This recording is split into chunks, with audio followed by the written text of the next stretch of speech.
Good day, students! Welcome to my channel, Math Tutorials by Ma'am Marie Cris Carino.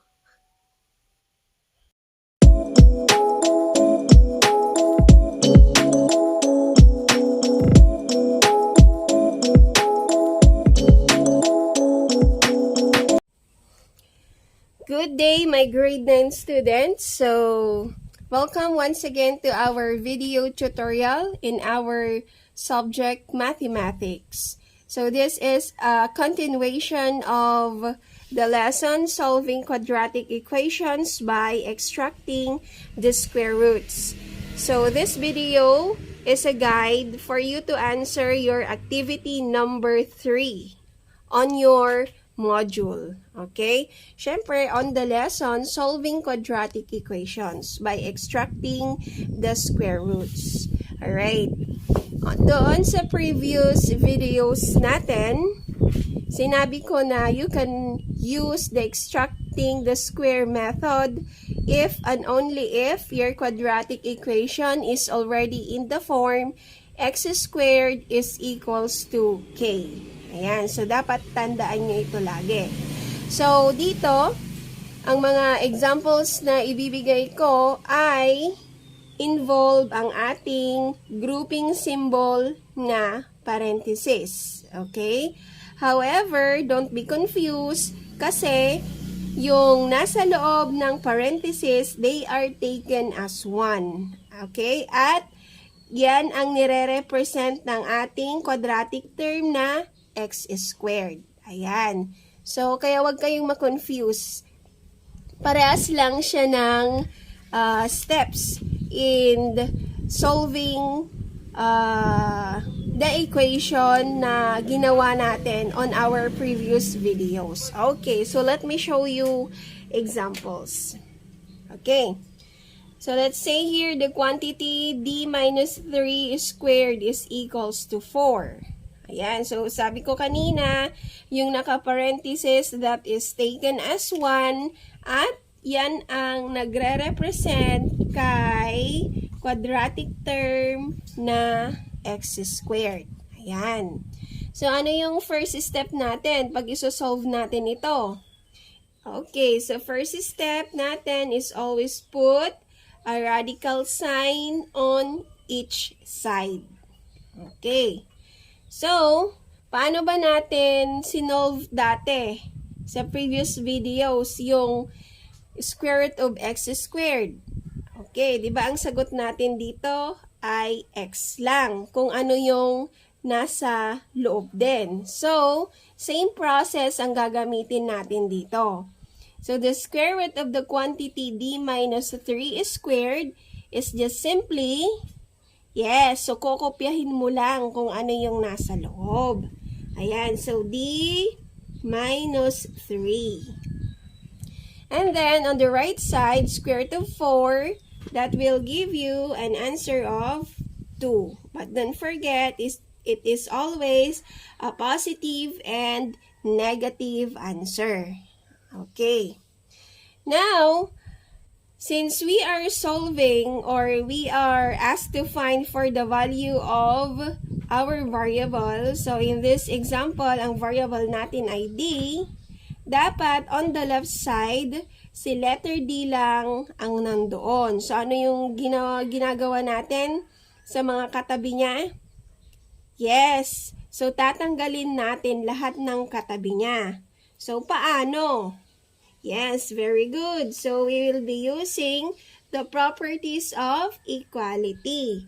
And for this example, para matanggal natin yung katabi ni D na 3, ang gagamitin natin ay addition property of equality. So, we will be adding 3 on both sides. Okay?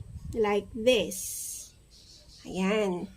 And, syempre, next step is just to simplify. Okay? So, negative 3 plus 3, that will become 0. So, ang naiwan na lang doon sa left side ay yung ating letter D. And in here, pwede mo na ba kaya itong i-plus kaagad? Not yet, okay? Ika-copy mo lang muna siya. Okay? Dahil, ang next na gagawin natin, since positive and negative yung 2, ise-separate natin ngayon yung positive and negative. In that way, we could get the final answer for the value of D. So, paano gawin yon? Okay. So, just copy letter D equals 2. So, unahin natin yung positive 2. So, you put it here, positive 2 or just simply 2. Then, kopyahin mo lang yung kasama niya, plus 3. And then, simplify. Okay, so what is 2 plus 3? That will give you an answer of 5. Okay, and that is the first value of your D using positive 2. Okay, next, meron kang negative 2. So, ganun din ang gagawin mo. Copy D, and then this time, negative 2 plus 3. And then you simplify. What is negative 2 plus 3? Yes, that is positive 1. And this is the second value of your D. So therefore, in this quadratic equation, the roots are D is equals to 5 and D is equals to 2. Okay? So, anong napansin nyo doon sa ating solution? May nadagdag tayo. Alright? Sineparate natin yung positive at saka negative para makuha natin yung pinaka-final answer or pinaka-final na roots ng quadratic equation. Okay? Yan. So, let's have another example. Okay. So, next example is the quantity x plus 10 squared minus 25 is equals to 0. Ayan, again, yung naka-quantity or naka-grouping symbol, yan ay si x squared. Ayan. So, ano yung una kayang gagawin natin dito? Yes. So, gaya ng ginawa natin sa previous videos natin, kailangan ang nandito lang sa left side ay si x squared. At ito yung nagre-represent sa kanya. So, therefore, yung minus 25 dapat matanggal muna natin. Ayan. So, ano yung gagawin natin? Yes, so, gagamit na naman tayo ng property of equality. Ayan, so just copy the quantity x plus 10 squared minus 25. Are we going to subtract or add 25? Yes, we were going to add para mag-0 siya on both sides. Ayan. Okay, and then simplify. So, this will become 0. And then, yung copy mo lang yon, x plus, the quantity x plus 10 squared is equals to 25. Okay. So, anong napansin nyo dito? Nakalagay na siya sa form na x squared equals to k. Kasi ito, ulitin ko, yung naka-quantity, yan yung nagre-represent kay x squared. Okay, so, punta tayo sa pinaka-first step. Put a radical sign. So, what is the square root of the quantity x plus 10 squared? Is just simply x plus 10. And the square root of 25, that will give you an answer of 5, positive, and negative. Okay. So, ang isosolve lang natin dito ay values ng x. So, therefore, dapat siya lang yung nandito sa left side. However, in this, meron siyang kasamang plus 10. So, anong gagawin ulit natin? Yes, property of equality ulit para matanggal. But this time, are we going to add or subtract? Yes, of course, subtraction tayo para mag-0 yung 10. Okay? Both sides. Ayan, so minus 10. So this becomes 0. At ang naiwan na lang sa left side ay x. Okay? You cannot combine this yet, so just copy it first. Minus 10. Okay, and final step, i-separate na natin yung positive and negative 5. Alright, so gaya ng ginawa natin kanina. So, unahin natin yung positive 5. So, copy x equals to yung positive 5 or just simplify. Then, minus 10. Simplify. What is 5 minus 10? Yes, that is negative 5. Okay? So, this is the first value of your x. And now, let's go to negative 5. So, copy x again equals to negative 5 this time. Minus 10 ulit. Kopyahin mo lang yung katabi niya. So, negative 5 minus 10. Dalawa siyang negative. So, combine them. That is negative 15. And that is the value of your second x. So, therefore, the roots of this quadratic equation are negative 5 and negative 15. Okay, so nafa-follow nyo na siya? Yes, very good. So, let's have another example para mas maintindihan yung mabuti. Ayan. So, we have here the quantity 2s minus 1 squared equals to 225. So, again, itong naka-quantity, nire-represent yan ng x squared. Ayan. So, kung titignan mo, naka-form na siya ng x squared equals to k. So, we can go directly by putting radical sign on each side. So, what is the square root of 2s minus 1 squared? Is simply 2s minus 1. And equals to, what is square root of 225? Yes, that is 15.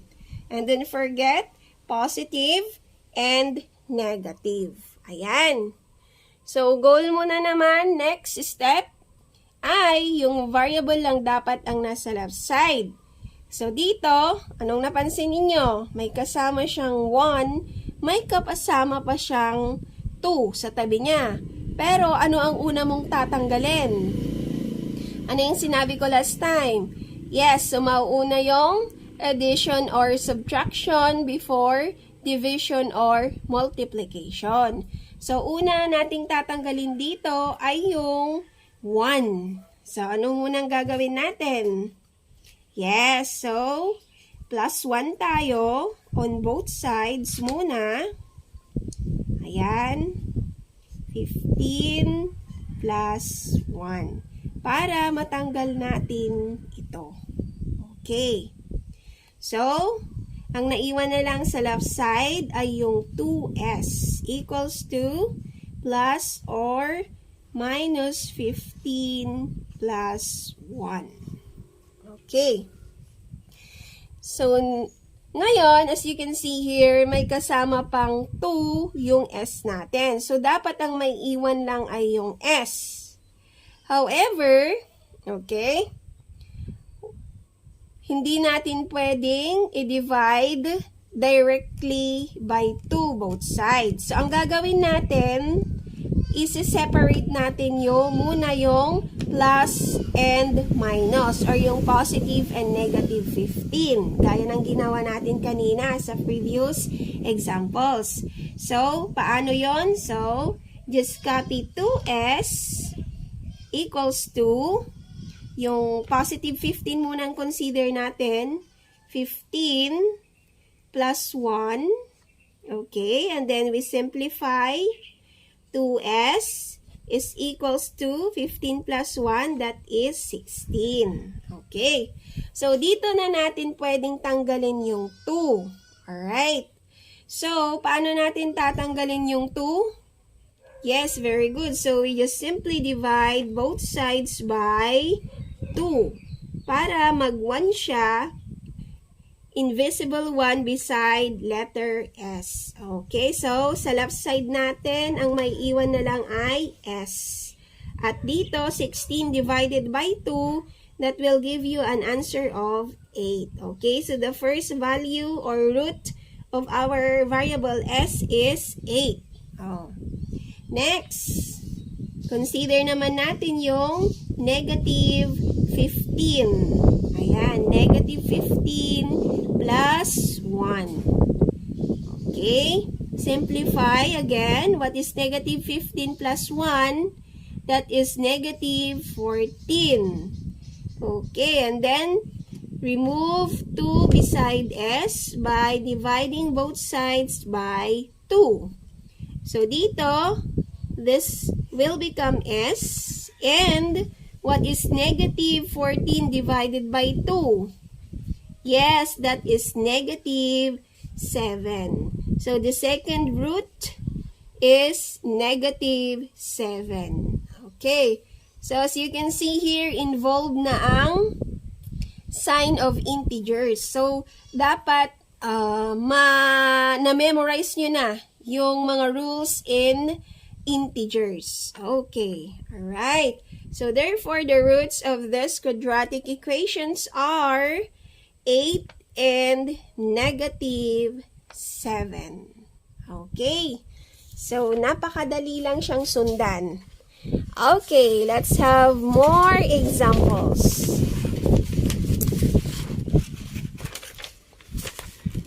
Okay.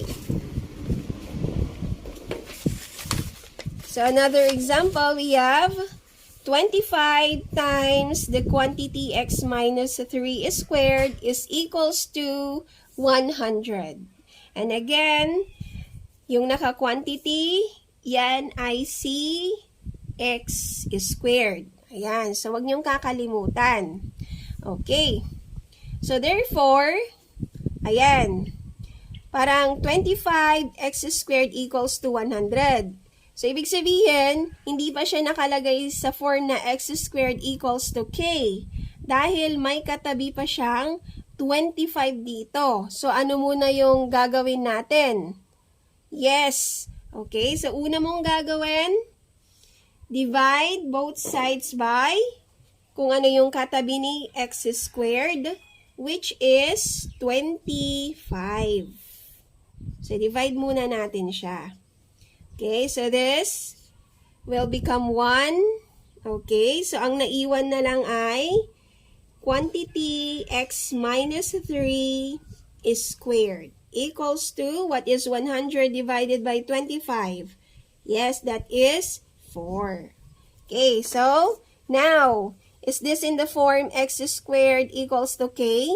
Yes. Okay, so therefore, you just go to the first step, putting radical sign on each side and get the square root. So, square root of the quantity x minus 3 squared is just simply x minus 3.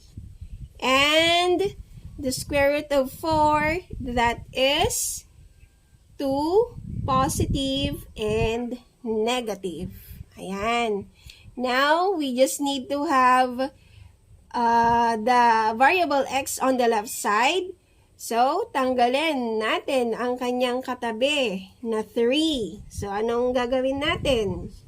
Yes, so, mag-plus 3 tayo both sides. Yan. So, simplify. This becomes 0. So, naiwan sa left side ay x na lang. And then, hindi mo siya pa pwedeng i-simplify, so just copy it first. And last step, separate the positive and negative 2. Ayan. So, copy x equals to Positive 2 muna tayo. 2, and then plus 3, simplify, equals to 5. So this is the first value of your x. Okay, now let's go to negative 2. X equals negative 2 plus 3. So what is negative 2 plus 3? That will give you 1. This is the second value of x. So therefore, the roots are 5 and 1. Okay, last example. So we have the quantity the equation 3 times the quantity x plus 7 squared minus 12 equals to 0. So again, itong naka-quantity, yan ay si x squared. Ayan.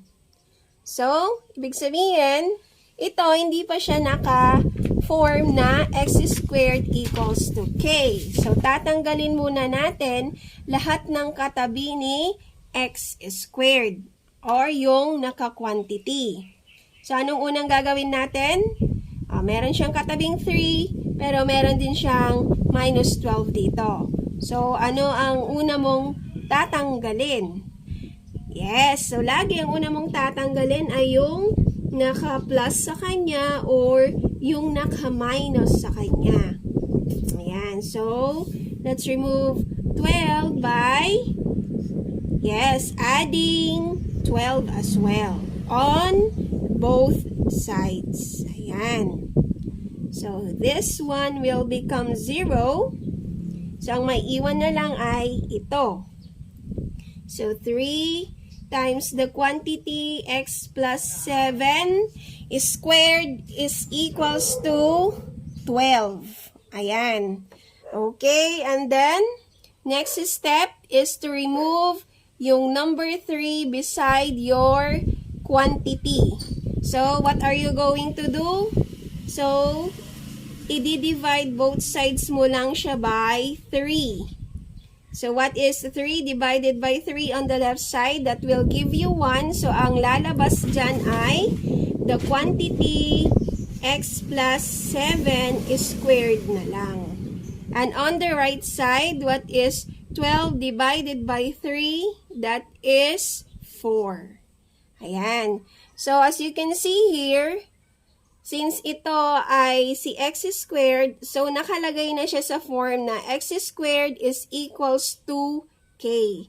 Then, therefore, you can now go to the very first step, which is putting the radical sign on each side. Ayan. So, what is the square root of the quantity x plus 7 is squared? Yes, that is just simply x plus 7 equals to, what is square root of 4? Yes, 2, positive, and negative. Ayan. So now, may kasamang 7 yung variable nating x doon sa left side. So, ano ulit ang gagawin mo pag ganyan? Yes, equality ulit. Ayan. So, parang paulit-ulit lang yung steps natin, no? Kaya, wag niyong kakalimutan. So, since plus 7 tayo dito, therefore, to remove it, magma-minus 7 tayo. Equals to plus or positive and negative 2. Then, syempre, minus 7. Okay. So, this becomes 0. Ang lalabas na dyan ay x equals to positive or negative 2 minus 7. Okay. So, is this the final answer? Not yet. Kasi, separate pa natin yung positive 2 at saka negative 2. Ayan. So, dito ko na lang siya ilagay. So, let's use first positive 2. So, just copy x equals to 2 minus 7. So, what is 2 minus 7? Yes, that is negative 5. So, this is the first value of your x. Okay. Now, let's go to negative 2 this time. So, copy again, x equals, and then, negative 2 minus 7. Then, simplify, negative 2 minus 7. Same sign, so you will be adding them and affix the common sign. So, that will give you negative 9. So, this is the value of your second x. Ayan. So, therefore, the roots of this quadratic equation by extracting the roots are negative 5 and negative 9. Okay? So, that's it. Alright, so kindly find a time to study the given examples. In that way, you will be able to answer your activity 3. Ayan. So, if you have any question, just message me para masagot ko yung mga questions ninyo. Okay, that's it for today. Good day, everyone!